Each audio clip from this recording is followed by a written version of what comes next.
আচ্ছা আমি কথা বলছি শুনুন দাদা, বৌদি, মাসি, পিসি, আমি একটু গান ফান করি তো, কিন্তু আমার মিশ্র ছেলে লাঠির ভিতর বেটা, তাকেও মিশ্রাংশ বলি তো, কিন্তু একটু গান আমি করি, ভালো লাগে তো। কিন্তু আমার একটু নেশা আছে, ওটা খায়, কিন্তু সবার সামনে খাই না গো।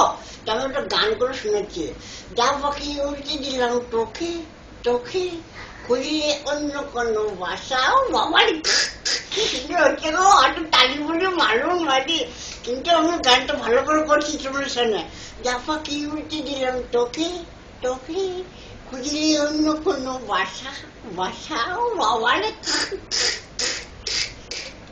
আর পাচ্ছি না, এটা অন্যা অন্যা হয়েছে গো। কিন্তু আমার একটু মাল খেতে দিলে ভালো হয়তো, আমি নাহলে থাকতে পারি। একটা লোকের সঙ্গে গান করলে হয় মারি বাবারে, কাকুরে হাসে, ছোট ছোট ভাড়া হাসে, কিন্তু আমার যে কেউ ভালো হচ্ছে মাঝে বলল, কিন্তু মনটা খুব পরিষ্কার ছিল। আমার ছোট হলে অনেক বোমা হয়েছে, তারপরে আমার মাকে দেখতে হতো, কিন্তু লোকে আমাকে বলে দিল, মাঝে বললো কত দুঃখ হয়, কত কাঁদি, কি করবো বলো। আমার তো ভালো লাগছে না গো। ভালো থাকুন, সবাই সুখে থাকুন, গড ইস ইউ। আপনাকে বলি সবাই ভালো থাকুন, সুখে থাকুন, নমস্কার, আমি আসছিও বাড়িয়েছি।